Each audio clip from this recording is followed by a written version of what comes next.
Welcome to the Organic Wine Podcast.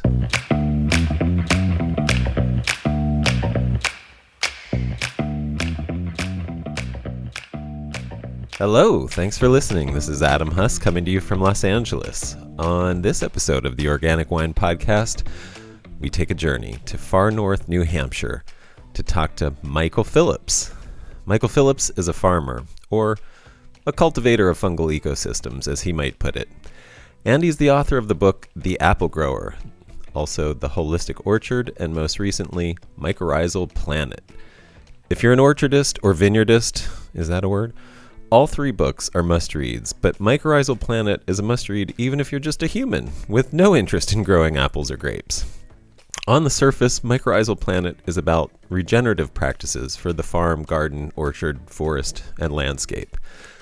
But as you listen to Michael describe the principles it covers, you begin to see that it is a cornerstone in the literal foundation of our future. We may someday look back and see the 20th century as a century of separation. During the 20th century, the idea that we are separate from each other and from nature reached its pinnacle, and the results were at times catastrophic. In terms of agriculture, we've entered the 21st century with the most biologically degraded landscapes since the Earth began. My hope, though, is that by the end of this century, the 21st, we will be able to look back and call it the century of reconnection. Michael is laying out some of the groundwork, pun intended, of that regenerative renaissance. He promotes outrageous diversity and collaboration as some of the ways that we can, quote, do fungal things. When we begin to apply the principles he promotes to the world, we stop planting vineyards and orchards and we start launching deeply interconnected ecosystems. This really is a magical journey. You can't take a fungal trip without a little magic, but it's also extremely practical. Michael describes his vision for a connected landscape by explaining the science and the steps we can take to help cultivate it. The end result is, of course, a healthier and more delicious bottle of cider or wine. But is that really the end of the process, or the tantalizing lure that the earth uses to draw us into the fruit, and then to the trees and vines, and then down into the soil from where we all awaken? Enjoy! Hi, Michael. Thanks so much for doing this. I think we're up and running. It's a pleasure to join you, Adam, from snowy New Hampshire to sunny California. That's right. We're having our 70-degree days, and are you guys above freezing right now? Well, last night we went down to 0, so we'll take 0 as our freezing point. So we're above. We're above. I used to spend. Nice. I've kind of always wanted to spend a winter in New Hampshire. My father's from there, and we used to spend summers on up there, and still have a lot of family in New Hampshire. So I'm very fond of New Hampshire. I've been to the top of Mount Washington in a t-shirt and shorts, and thinking it was going to be cool, and nearly had hypothermia. And I remember when the old man the mountain used to have a face, when there was an old man the mountain. Yes, he has fallen down. We're managing it, but we're still living free and dying or dying. I forget. I love it. Well, by way of just, getting you to talk a little bit about yourself and what you do, you are. I just wanted to ask you. You're as much of an author and as a farmer, and I wonder if you could just talk about the books that you've written, which I could introduce, but I think it would be great if you could just sort of give a quick summation of them.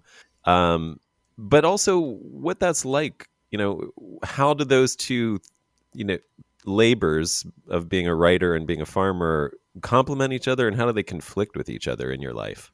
Well, for me, the first book was Apple Grower. That came out in 1998. And that was just like, I found an editor and a publisher, and we had an offer. I'm working with Chelsea Green all along. And I was just totally naive about what it took to write a book. And so I jumped off the cliff, and out came a book, so to speak. And then I got to revise that in 2005. I have another book with my wife, Nancy, The Herbalist's Way, which connects to the healing plants and all the ways that those work with our bodies to help us be better. But that's an important kind of sidebar in my path, because the integration of herbs and understanding system health and immune function, that very much comes into my orcharding. I went on from there to write a book called The Holistic Orchard that came out in 2011. And then just a few years ago, my fungal book came out, which is called Mycorrhizal Planet. So if you're kind of following those years, it's like I produce a book crop every 7 years or so, which is it's the pace at which ideas come. It also involves like financially recovering from a book. It's not these are not bestsellers.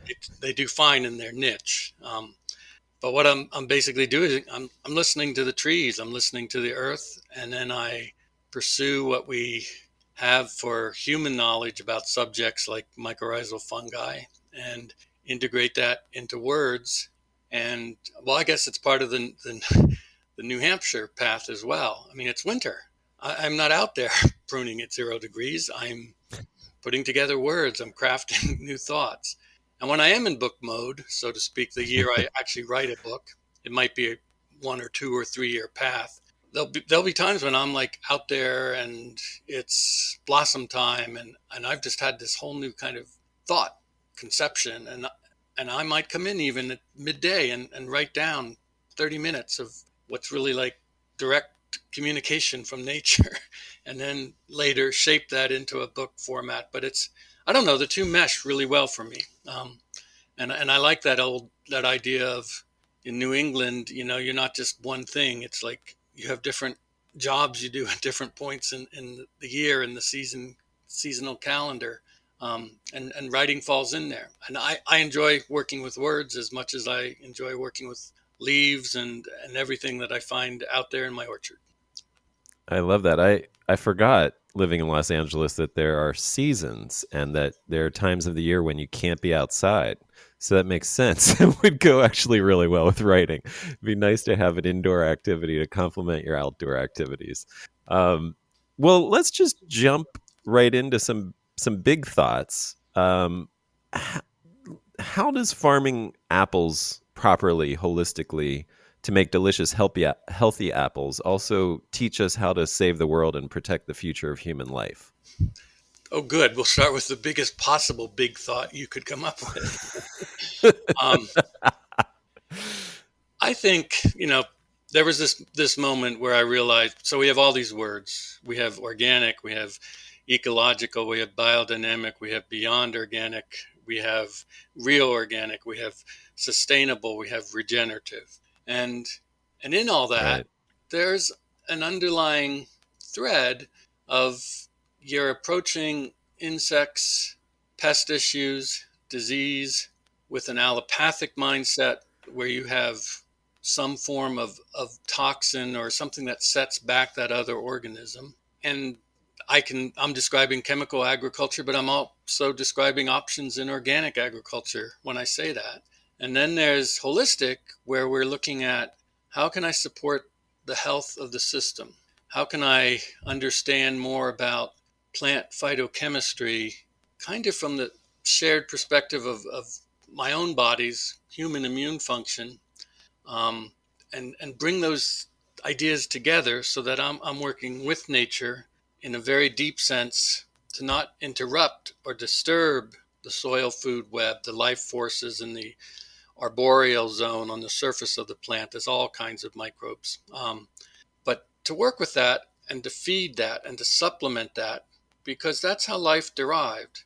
As we get into talking about the fungi in the soil, that story will become even more clear. But you get this sense of we kind of went off the path, yet our science developed, and we're now at a place where we can see these incredible pictures of microscopic organisms, and we have a sense of like phytoelections and different chemistry produced by the plant metabolic process by which it resists disease, and we have some knowledge of like how disease organisms do a counter move, and then the plants check that, and if we're really attuned to it all, we can get quite deep into the science. But even on another level, just as a grower, what you need to attune to is photosynthesis. Magic happens when that sun shines and a green leaf is in the sun and sugars are made that are traded with the biology. And as we start to understand that better and work with that, then this notion of pests and disease, what are essentially symptoms of something not quite right, our mindset shifts. And now we have a whole lot more options of how we can produce those grapes, produce those apples, um, by working in accord with those life forces. I love that. I mean, I'd like to draw you out on the idea of connection. And can you talk about that in relation to the mycorrhizal fungi? Do you say fungi or fungi, first of all? But then also, I mean, I love that word itself is a connection. It's the root and the mushroom, the fungus and the mushroom connected to create the mycorrhizae.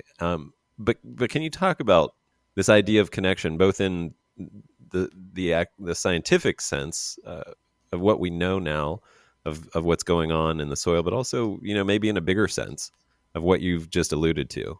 So we have this idea when you look out in the orchard that there's some trees growing possibly in a straight row, and there's some grass in the aisleway in between them. And that's the orchard ecosystem. And you could say the same thing with vineyards. You could substitute the grapes. And in reality, there's a plant community there that we have, through our own mindset of what's appropriate for directing nutrients into the crop we're trying to grow, we have limited quite severely. There's often not a lot of diversity in an orchard or vineyard ecosystem.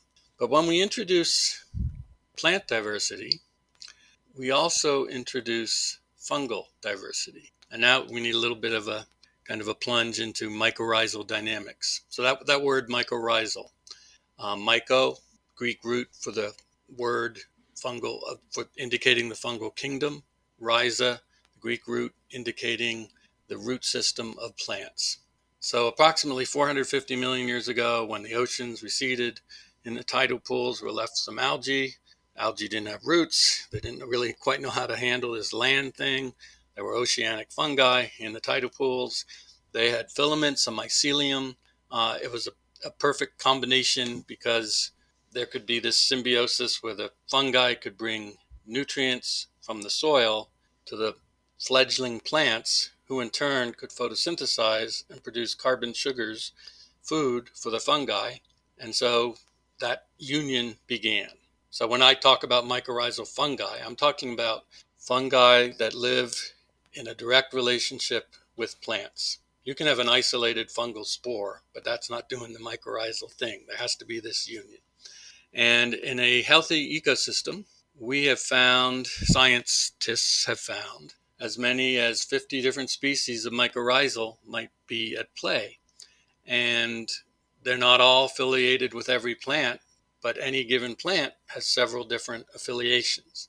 And so in that network of fungi and plants, when there's lots of diversity, you start to have sharing going on. So what's created here is what's known as a common mycorrhizal network. Back in the 1920s, when Rudolf Steiner gave the lectures in Germany that launched the biodynamic farming movement, he called it a common root being. I like that language because there's a livingness to it. So it's through this common root being that plants access the full array of nutrients that are available throughout that plant community. So there's an incredible intelligence to this. And I do want to step back and say, as humans, we only became aware of the mycorrhizal fungi about the time of the Civil War, just beyond then.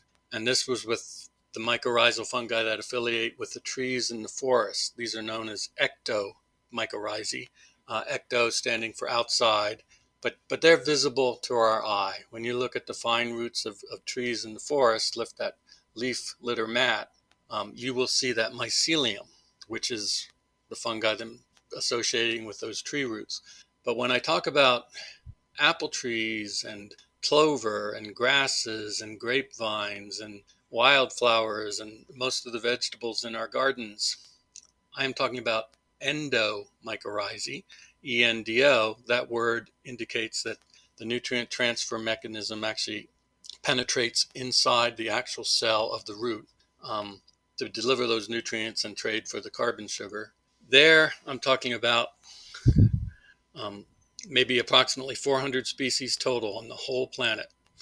Nature got this right from the start. There isn't like tens of thousands of species that keep evolving. It's 400 players that we're going to find in orchards and vineyards in all the different ecosystems from the equator going up towards the poles. They have different skill sets. And when we start to have that plant diversity, we have more of these fungi with different skill sets. So what do those skill sets look like? There'll be a certain fungi that's really adept at bringing zinc to the system. Another one is, hey, I'll do manganese. Most of them have the ability to help get phosphorus to the plant. Some are adept at getting calcium, magnesium. You get the idea. Through the mycelium that's formed to create this common root being, our one apple tree that we're looking at right now, our one vineyard, is not just getting nutrients from the space where we picture its roots, but there's a whole swap going on, a network, this common mycorrhizal network that's formed to deliver nutrients where they're most needed. And it's not simply done kind of as a capitalistic approach where, hey guys, I'm the tallest plant and I'm the one that's here getting most of the sunshine, and so I'm going to get all the nutrients because I'm rich. It's like the fungi almost know. We're going to charge that plant more because we want these other plants to have some help. So this is also, now we're tripping into the notion that Earth, nature, has formed life primarily through collaborative support networks. Whereas humans, we kind of introduced this idea that, it's all about competition. Who can get in line first and get the best share? Nature doesn't do that. But we, as agriculturalists, as farmers, as growers, it's hard to break from that. Just like it's hard to break from the idea that I have a pest or disease, I need to reach for an allopathic tool to take care of it. I'm not ruling that out. That's there as an option, and in certain situations, both in our own lives, our own health, and in farming, we need to do that. But in general, we should be following nature's lead and working with collaborative support networks like the fungi and plant diversity to do amazing things. And now we're tripping into the actual fruit that we produce, which we're going to ferment. In the case of your podcast, whether we're talking wine or we're talking cider. And if I have fruit that has this network, this common root being behind it, I'm going to achieve things in terms of nutrient balance and plant metabolism that is just going to trip the lights fantastic in terms of the potential, what I can do with that when I put it in the carboy or the wine barrel and eventually in the glass. That just is not available if we don't grasp this concept that all of this springs from plant diversity, green leaves in the sunshine, working with fungi down beneath the soil. And you've referred to wine and cider as fungal beverages, which I love. Just talking about how, if we're really going to understand terroir, that concept, you often say do fungal things, and it seems like that seems like what you're trying to pound home with Mycorrhizal Planet.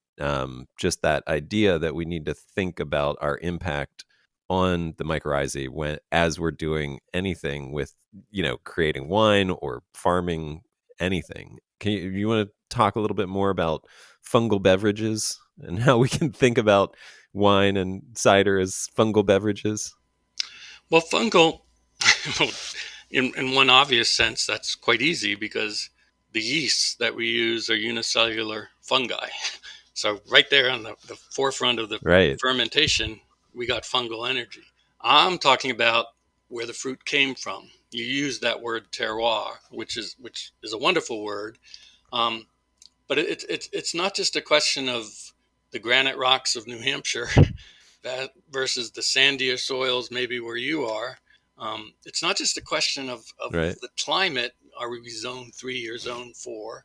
It's not just a question of what I like to call environmental reality, and that's the pest and disease pressures you face which in turn induce a phytochemical response in the plants that we grow, which in turn has something to do with the nutrient phytochemical medicinal virtue of the fruit that we're going to make into cider and wine.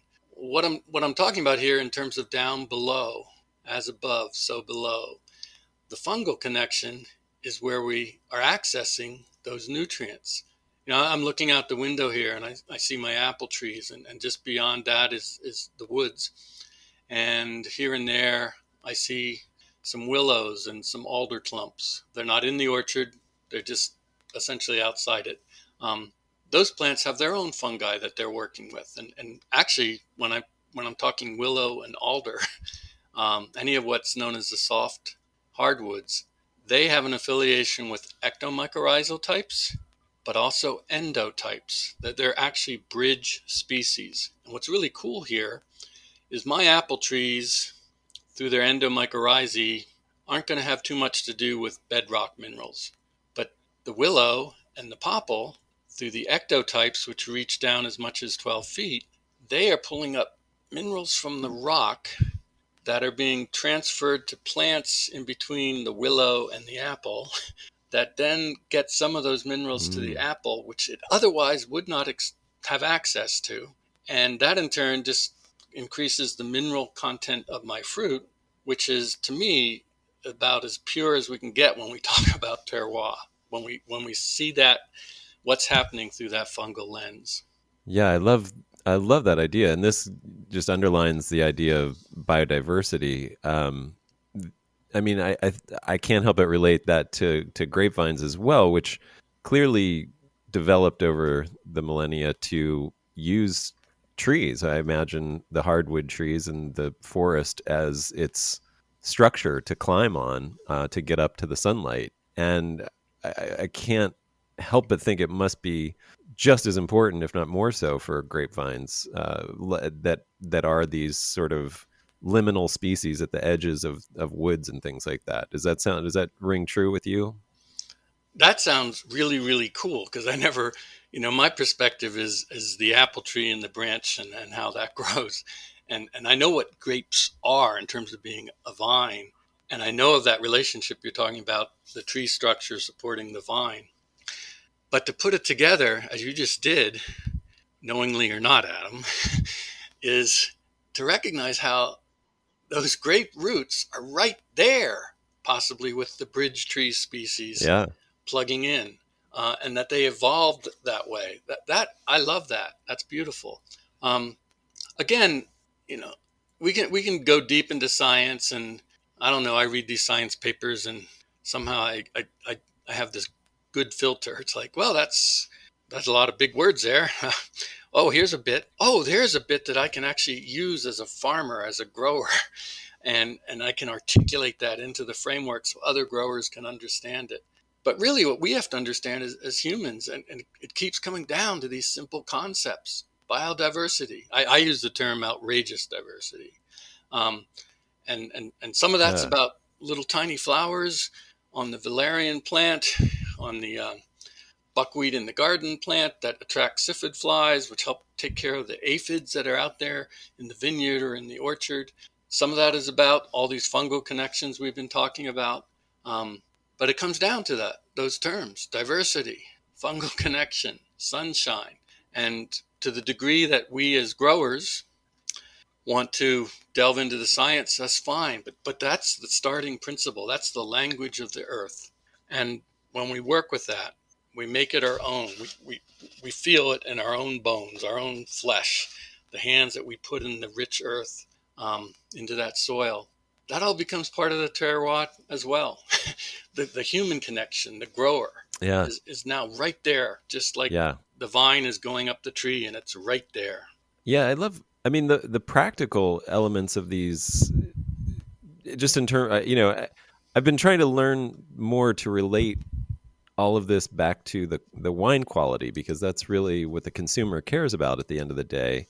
And it just seems, I've heard other things similar to what we're talking about now, where, maybe not as related to the mycorrhizae, but in the idea that if you interplant with, if you just have a whole field, or a whole vineyard full of vines, all of the vine depths are approximately going to be the same. Whereas if you interplant with various species, you're pulling nutrients. Like if you plant a tree in the midst of the vineyard or on the edge of the vineyard, then you have a different depth that's being accessed by those tree roots, which are pulling up different nutrients that aren't available at the depth that the vine roots are, and then those leaves fall and mulch into the vineyard and make those new minerals available to the vineyard. But you're saying, I mean, this idea is happening because of the fungi, and I love that idea. I mean, it seems like there's some real practical things there in terms of, and I guess this gets into the question I want to talk about, which is how should we how can we create a forest of vines instead of a vineyard? I mean, and can we do that in a commercially viable way? Like, I guess I've heard you say, just to give you a launch pad, that you don't so much as plant trees as launch fungal ecosystems. And wonder if you can apply that to vineyards, and what does that mean, and how should we be planting vines? There was about 10 questions in there. So feel free to jump in at any one of them. What I'd like to talk about is let's put our consciousness into the apple tree, into the vine, and ask, where do I really want to grow? And this is not a California versus New Hampshire question. This is about soil biology and a soil ecosystem that has a fungal biomass that's approximately 10 times greater than a bacterial biomass. That's where the magic happens for woodsy, perennial fruiting plants. And so the answer to the question, standing here on the surface of the earth, is that's the kind of soil ecology I find on the edge of the forest, where there's goldenrod's tall, lignin-like flowering plants, along with raspberry canes, blackberry, whatever works in that particular growing zone, but also young trees starting to get their niche in the sunshine. Some of which are going to make it, and some of which are going to crowd each other out. That in turn is going to provide lignin, organic matter, which fungi are going to thrive on. So we can plant all our apple trees and grapevines on the edge of the forest. You know, the grapes, they like that tree height at access. That's not necessarily going to be too commercially productive. So what we have to do is take our agricultural goals and our knowledge of orchards and vineyards and bring the edge of the forest to that ground. And this is where I get into the concept of what I call fungal duff management. It's about providing the right kind of organic matter so that all kinds of fungi can thrive. So the main grouping of fungi that are going to break down that organic matter are the saprotrophic fungi. They're not mycorrhizal species for the most part. Some mycorrhizae have this ability, but mostly they're going to interact to release nutrients that the mycorrhizae are going to pick up and then pass along through that plant network to the trees that we're growing. But in fungal duff management, it's recognizing what happens on the edge of the forest. How can we emulate that? So one of the things that I make use of in my orchard, and it is available in many places, is the finer brushy tops of trees and what grows in the hedgerow and what we might be clearing to keep airflow more happening around the outside edges of the vineyard, around the orchard. And it's those finer branches, particularly in more deciduous species, that are going to favor a specific type of wood decomposition fungi, where humus is going to be built from the lignins in that woody material. And when the branch is, let's say, 2 inches in diameter or less, proportionally, there's a lot more of the green inner cambium cells where the nutrients have been stored by that plant. So now, how does that look like for us as humans? Well, when I prune my orchard, I'm taking small diameter branches off the apple tree, and when I return that to the soil, that's a forest edge thing. That's a fungal thing.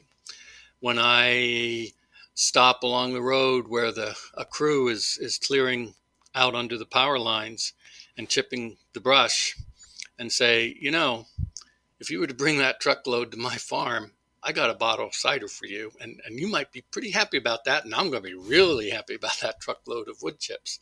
That's a fungal act. When you have a polyculture and you are growing, let's say, willow or Siberian pea shrub or various things in with your vine plants, with your apple trees, and you are coppicing those plants, thereby taking 1 and 2 year old stems, you might run that through a wood chipper. You might pile that up in low spots and cover it with hay or compost, creating kind of mini hugelkultur pockets. You're doing fungal things. And that's what our mission is. That's what the human is. We can bring that forest edge into our agricultural systems that aren't on the forest edge. But it's totally working towards creating the dynamics where fungi will thrive, by which our fruit plants, our trees, our vines will thrive. What about the pruned vine canes when we're going through the vineyard this time of year and cutting down all the, pruning? Can we chip that up? Do you think that qualifies in the same vein? It totally qualifies in the same vein. There's a couple caveats here. It is typical in larger orchards now to throw the prunings into the aisle and then run over that with a flail chopper. It's much easier than pulling all the brush out and burning it or getting rid of it in some fashion like that. We return it to the earth. Now, the flail chopper, the aisleway is getting kind of the fungal duff treatment in this respect, and not so much under the drip line or under the tree. But vineyards are planted a lot tighter, so that connection may seem a little bit more apropos in terms of restoring those nutrients to the vines. But another aspect here is there are some diseases that can lodge in apple trees. I'm not as familiar with grapes, but something like fire blight or black rot. Well, these are things that thrive in an aerial environment where there has been an opportunity to get into the cambium, into the nutrient system of the tree. And fire blight is a bacterial disease. And when fire blight cankers are on trunks, that can actively be producing more bacterial ooze, which is going to be more bacteria that spreads throughout the orchard, be it on the wind or on the feet of birds through raindrops.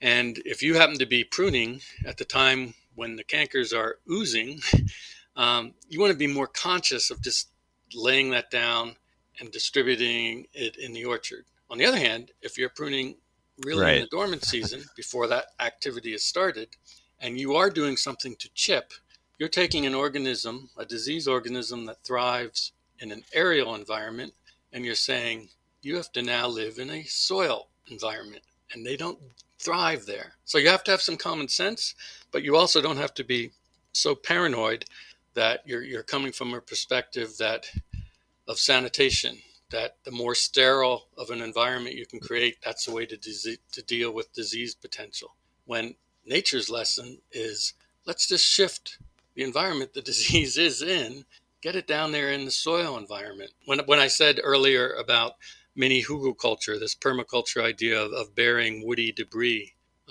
often that's typically made into raised beds or even swales, berms on a slope to break that slope.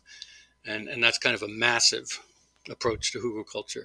But just to put down the canes from my raspberries when I prune them, you're advised by extension, you need to get rid of those canes. They're going to be a source of disease. Well, I want that lignin material. I want that organic matter.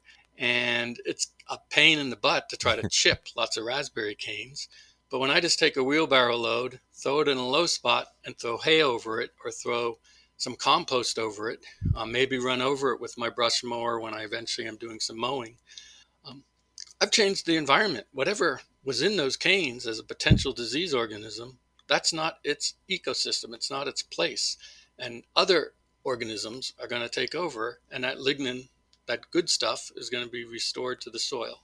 So that's another thing we have to break from. This idea of the clean slate, that's kind of this principle that we have to make things sterile. That's how we deal with disease. That's it. You're probably recognizing there are so many parallels between how nature does health with plants and with how we as humans might be doing our own health and approaching being a much more diverse ecology in terms of our bodies.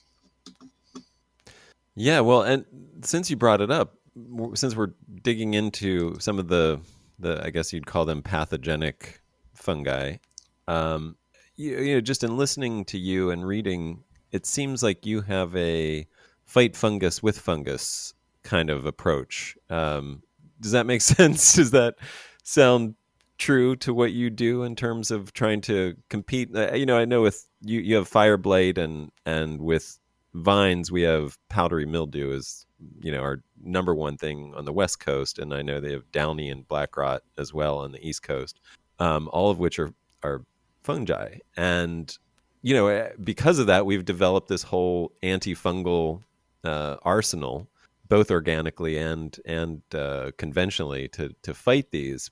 But from what I've heard from you, there's a holistic way to do this that's less about killing fungus and more about out competing. Is that correct? So this whole area, there's we have to approach this with an intelligence. So again, when I talk about an oozing canker, I'm probably going to like throw that in a tractor bucket and get it out of the orchard if that's the point I'm working in spring. Right. If I noticed it. On the other hand, I'm not going to be so paranoid that everything has to go so there's no potential disease inoculum there. Uh, and if there was a fire blight outbreak, or if I've been brought in as a consultant in an orchard that's been managed chemically, and there are not a whole lot of good microbes at work, there's the fungicides have really reduced the species diversity in an orchard, and so pathogens really can have a heyday if the medicine is suddenly taken away. There are tools which we use to reduce, basically, I'll call it the launching pad of disease. So in the vineyard, powdery mildew, where does it overwinter? Where does it spring from? There's things we can do to work with that. But now we get to the growing season when apple scab, powdery mildew, whatever disease you want to name, be it fungal, be it bacterial, there's a point when it's very active, and there's the plant. If the plant doesn't have the full array of balanced nutrition, it will not have necessarily all the secondary metabolites by which it uses to ward off disease. Well, there's a huge other piece involved in protecting plants from disease.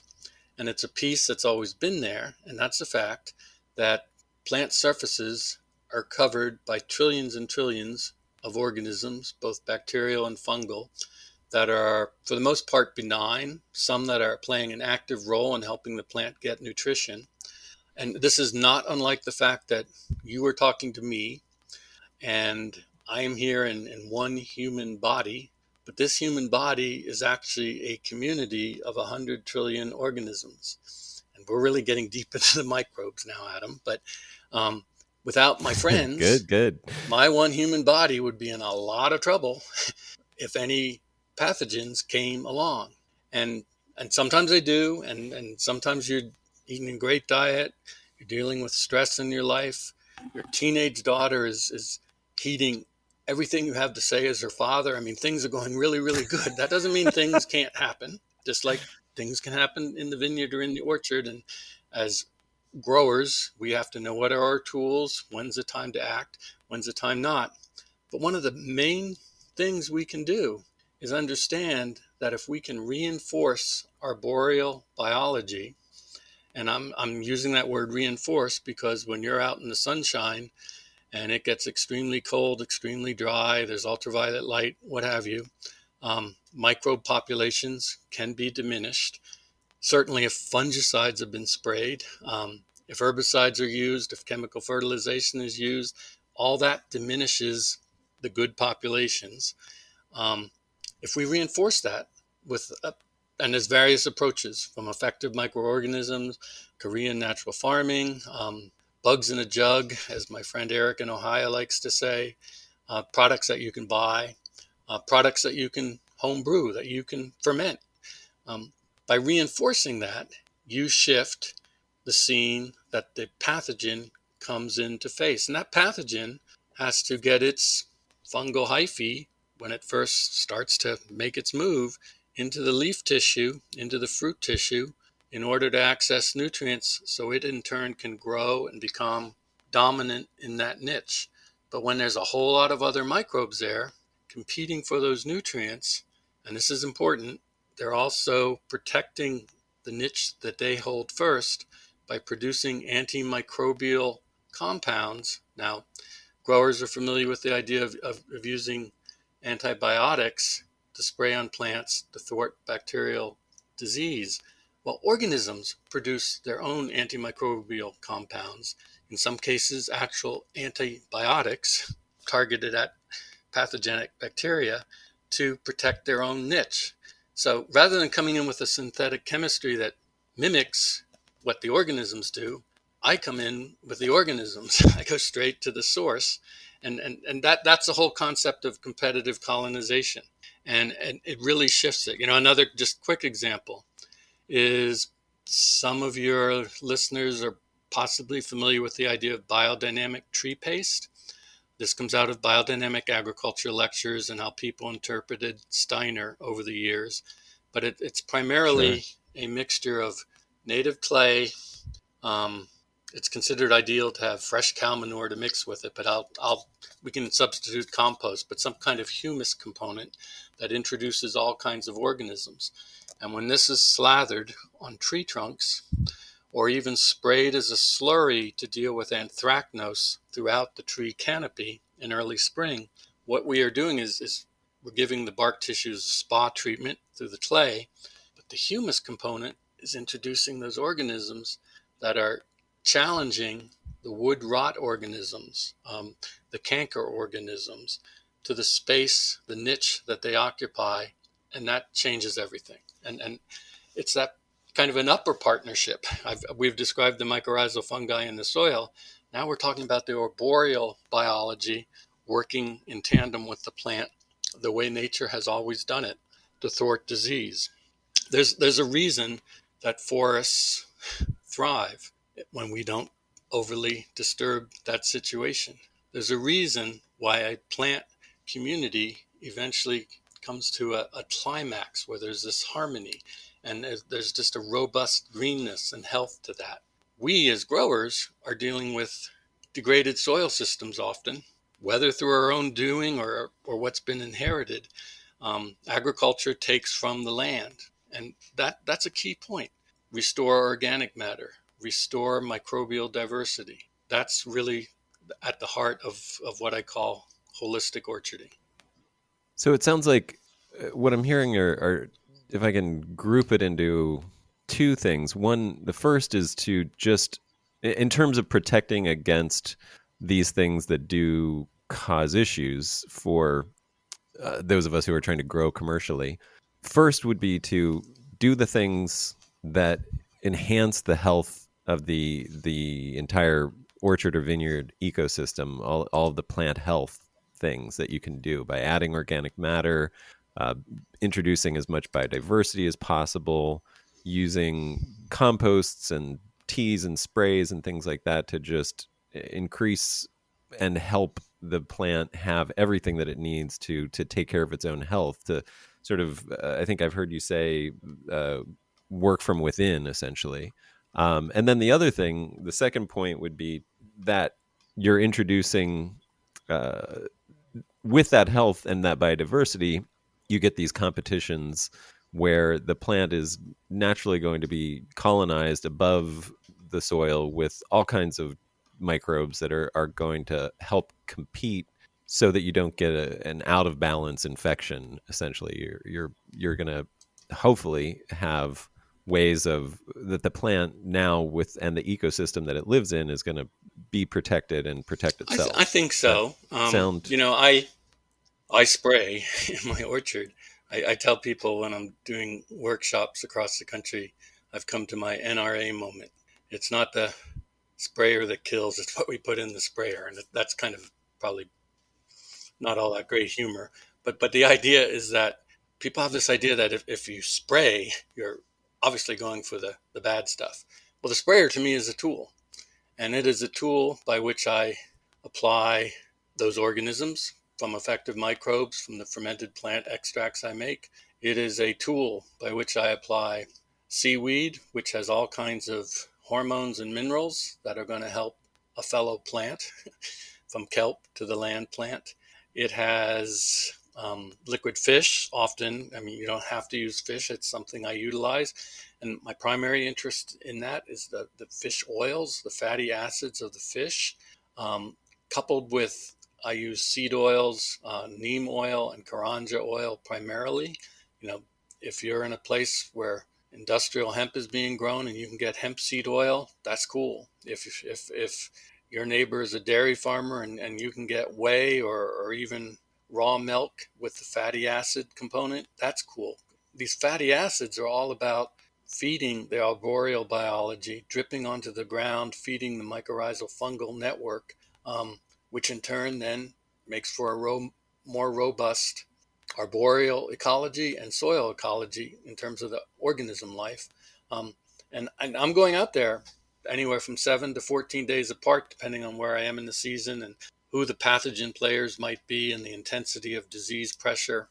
If it's a more rainy year, I'm going to be out there more often. But I am supplementing, I'm strengthening, I'm giving a whole foods diet, so to speak, to the plants that I'm growing to produce fruit for my own whole foods diet, if that makes sense. Um, this notion that it all comes around, you can hear that in these thoughts, in these terms. Yeah. And I just find it utterly fascinating to start to realize, how do I build health for crop plants that feed my family, that feed my community, that go into the bottle of the cider I ferment in my cellar and enjoy. It's to me, it's just a beautiful tapestry. Yeah, I couldn't agree more.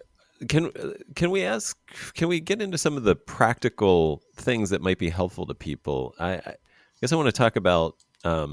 Well, let's start with, because you brought it up. You talked about we might be inheriting, like, we're a lot of times farmers are going to be working with degraded landscapes at this point in history, and it might be from our own doing, and we've started to realize the error of our ways, or we might have inherited it. How? What advice would you have for somebody who has, let's say, inherited an orchard that's been farmed conventionally for 40 years and now they want to take it in an organic direction? Where should they start? What are the first three big things that they should be doing? One of the tenets in what I articulated as the non-disturbance principle in Mycorrhizal Planet um, is don't screw up. So don't continue what's been being done to that land. Um, and the use of chemicals is, there might be a place because of a particularly devastating situation, but similarly as with our own health, if we face some degenerative disease issue, we want to change the diet. We want to change the lifestyle. We're going to change the lifestyle of those plants in that land, and we're not going to treat them as drug addicts. And so coming in and possibly inoculating with mycorrhizal fungi, because that component has been essentially devastated for the crop plants on that land.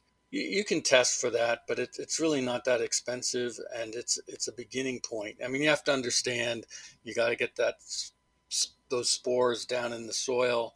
You need a soaking rain as you apply it, so that it's, these organisms that live in the soil, live in the dark, get to go down into the dark spaces and find the roots and start the union. And then feed it. Feed it good stuff. Feed it fatty acids, organic matter. We talked briefly about the idea of Romeo wood chips, the finer portion of plants with more green cambium cells, that the white rots are going to take those lignins and produce long-term humic fertility. That may take the form of a row mulcher, and you're throwing chips right out there. You're bringing them in because you got a connection with a landscaper. It also can take the form of, let's get some cover crops in those aisles. Let's get some deep-rooted plants to put some organic matter down. Compost is a wonderful thing to provide those plants. It's all about restoring health, and you do that by providing the right kind of foods that fungal organisms and positive beneficial bacteria can thrive on, and that in turn creates a more diverse plant community, and that in turn creates a very robust common root being, and now we're in magic land. How long is that process? How long should people think about, you know, getting to magic land from zero, from a, I don't know. I want to from a tell you, sort of Adam, that degraded I guess landscape? it depends if you choose the blue pill or the red pill. But I, I think instead the right answer is it might be 3 years, it might be 5 years, it might be 7, 9 years. Depends on the degree of degradation of that system. If there's been a few years since it's been Yeah. managed intensively under a chemical regimen, nature has started to restore some aspects. So in that sense, you'll have less years. But that's a complicated answer. Yeah. And then the red pill would be it never ends. It's an ongoing I don't know. I never thought about process, this red or pill, blue pill thing. uh, That just came out. what in terms of, if you can extrapolate from your findings with apple trees and maybe apply to also vines, what are some homeopathic sprays and remedies that you think are most effective and might do well in vineyards for those of us who want to try some of these things, as well as cover crops? Like, that's obviously a big thing with vineyards. Do you have a sense of what might? I've heard you talk about. God, I forget. It's a sorghum grass, but I forget what it's called. The Well, Sudan some kind of grass. grass that you have mentioned in other. Sudan grass. Thank you. I don't know if you'd think that would be a good one, or if there's other ones that might be good in vineyards. If you want to talk about cover crops and homeopathic sprays, that might be great. So with the cover crop piece, you wouldn't plant Sudan grass in a vineyard. It would get tall, and there'd be this dominant, thick plant Okay, community between your vineyard rows. You might include Sudan grass as part got of it. soil prep in a process of preparing ground to plant grapevines or apple trees. One of my Okay, go-to cover crop combinations in the garden, after you've harvested garlic and peas and what have you, and it's now August, and I'm not talking California ecosystems. We can shift some of this, but for most of us in zone 4, 5, 6, zone 3, possibly zone 7, hmm um, you plant things like oats and field pea and tillage radish. That's the core. You're having kind of the symbiosis aspect going on between the pea and the oats. The tillage radish is driving deep into the soil to break up compaction. Photosynthesis is going to happen all through the fall into first snow cover or the dry season. Plant growth ends. But here I'm deliberately using cover crops that all winter kill in the zones I'm describing. And so in the spring, you're left with this beautiful surface of organic matter that's not competing with your vines just when a lot of action is going on. So that's the cover crop piece. We go into a lot of places. Just keep in mind mycorrhizal fungi work with plant roots. It takes two to tango. And when you introduce different plant species into a cover crop mix, more things happen. As far as the notion of sprays, I don't often use the word homeopathic. So what I think I'll do to okay, answer that part of your question is bring in the mineralization piece. So we've talked some about how the fungi bring minerals to the plant. There's many growers are familiar with the idea of foliar calcium sprays, or maybe tonic boron applied just as the plant the woody perennial goes into flower, and just at the point of fruit set, because boron is not missing in all soils, but it's usually not sufficient, the quantity that's in the plant for calcium uptake and other things. So this notion of foliar nutrients. what is there an organic source of boron that you use for these sprays? Well, they were talking about, um, what is it? Borax laundry detergent. That's mined from the earth. It's considered a natural product, so it's an organic formulation, Oh, soluble. okay. There's different mineral chemistry sources we can use. Manganese sulfate is something that I will dissolve, work with biology to help make it more available. But that's my source of manganese. But it's a common soil amendment. There are companies that sell nutrient formulations, but when I make these fermented plant extracts, this is things like comfrey, green nettle leaf. In the case of wanting to emphasize calcium, horsetail, Equisetum arvens, and nettle, when it's gone to seed, gets very high levels of silica when I want to emphasize silica. I'm basically breaking down plant material with microbes. I even add milk to the calcium brew because it's got a lot of calcium. It's got fatty acids. It's got lactic acid bacteria. That sets 7, 9, 10 days. And I come out on the other side with these nutrients in the brew. This is not like compost tea where I'm trying to emphasize filling all the space with organisms. Here I'm trying to fill the space in the liquid with nutrients, and I'm applying that as part of my spray schedule, mixed with the neem oil and the karanja oil and the fish and the seaweed and the more effective microorganisms. So now we're getting into what's going on with the plant at different points in the season. I like to use the term nutrient pulsing. And I know that with apple, there are certain things needed for robust flowers, for strong flowers that are going to be pollinated. I know with apple that there are certain elements needed to develop fruitlets, to take the tree at that point through the cell division phase. And the more cell division, the larger fruit. When I'm growing dessert apples, this becomes important. I'm going to be able to grow because I had the nutrients there at the right time. And the roots, the mycorrhizal network, yes, that's all bringing things into the tree. But as growers, part of what we've come to understand is there's times when we can supplement that aspect as well.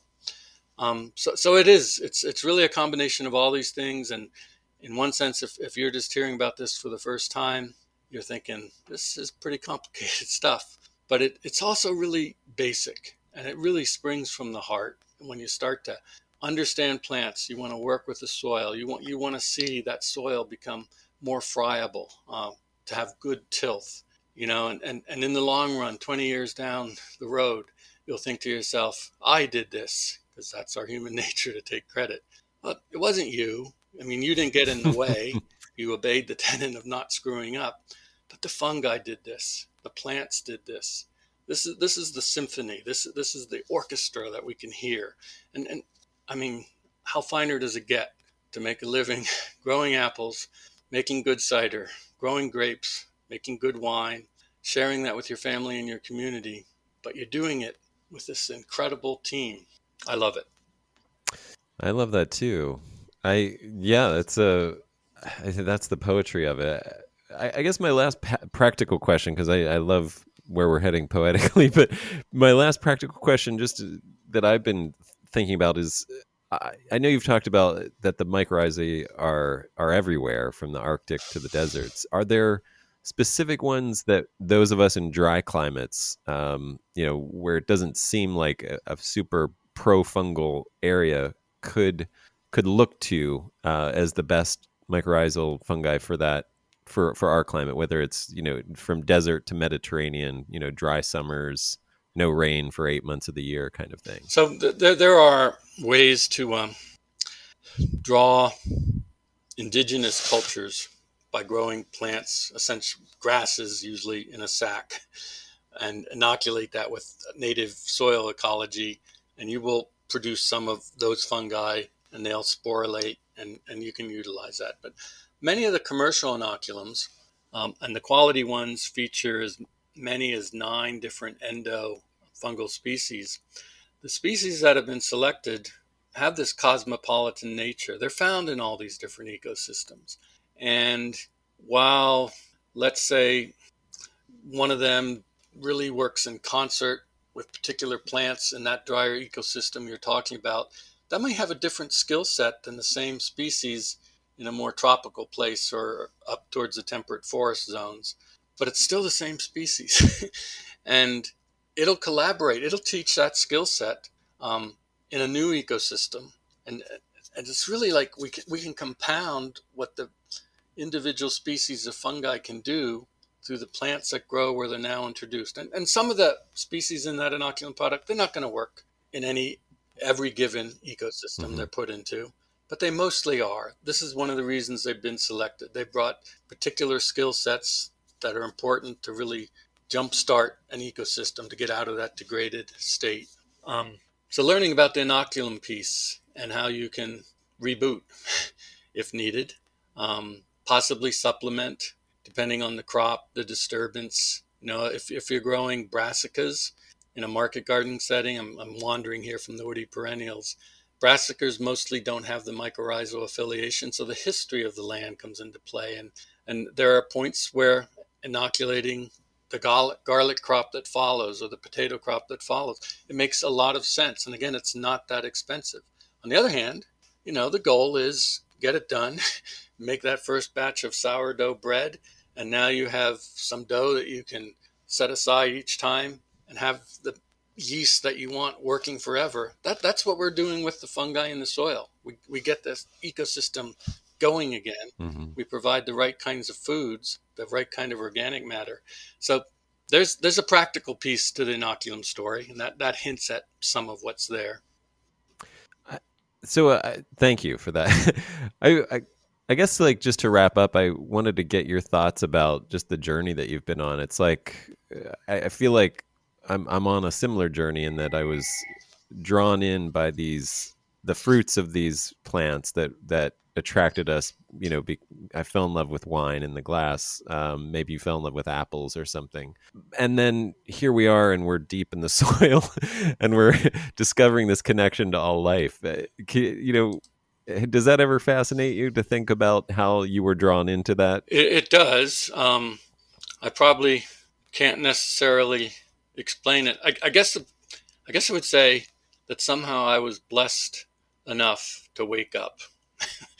And we certainly need a lot more humans to wake up and to start understanding that we need to turn our attention now to repairing the natural world, and that we're going to do that by starting to learn these principles you and I have been talking about here today.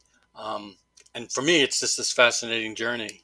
I have a degree in civil engineering. I was able to have a career that lasted 10 months, and then I retired at age 23. And here I am in my retirement 40 years later, just having a grand old time working with plants. I don't actually have like a pension plan or anything, but you get the idea of what I'm talking about. And I don't know, I just feel Sure. I was lucky. Was that a combination of past lives just waiting for me to discover that? Was it just the blessing of discovering your heart song in the soil and in the green plants, and serendipity leading you to the right people and the right books and the right thoughts so you could take it further on the journey?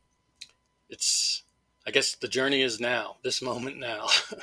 And I don't always understand the path, but I'm just blessed that I'm here where I am. Thanks, Mike. I think I hope this will be that for some people listening as well. How can people find out more about what you're doing and your books, and get in touch and just learn about everything about you? Well, we have a growers network website, groworganicapples.com, and that is one place to touch base. And my books are available as well as some other titles I recommend. There's research aspects. There's some teachings in the biological curriculum. My own orchard, our farm here, that website is lostnationorchard.com. And there you can read about the cider club I'm doing and learn about some of the varieties of apples I grow. So the web is kind of my mycelial outreach today. And it's kind of cool that we're emulating what the fungi have been saying. Y'all better start collaborating and form these support networks. There we have it. Finally, in the 21st century, we figured it out, or started to. We figured out about 5% of it. Well, Right, right. We tapped into it at least. We opened the window a crack. Well, thank you so much, Michael. It's I mean, truly a pleasure to talk about these things with you, and I can't wait to learn more. I know we've just barely scratched the surface, and I hope people do look into what you're doing, read your books, and find other podcasts with you, because it's I listen to probably, I don't know, 5, and I've learned at least 10 new things on each one that I listen to. So you know I just want to give a heads up to anybody listening that there's so much here in getting to know you and what you're learning about and teaching about and growing and writing. So thank you. Well, thank you, Adam. It's been a pleasure to join you on your podcast. And, I know we didn't drink any wine or cider, but we're on the road. We're on the road to it.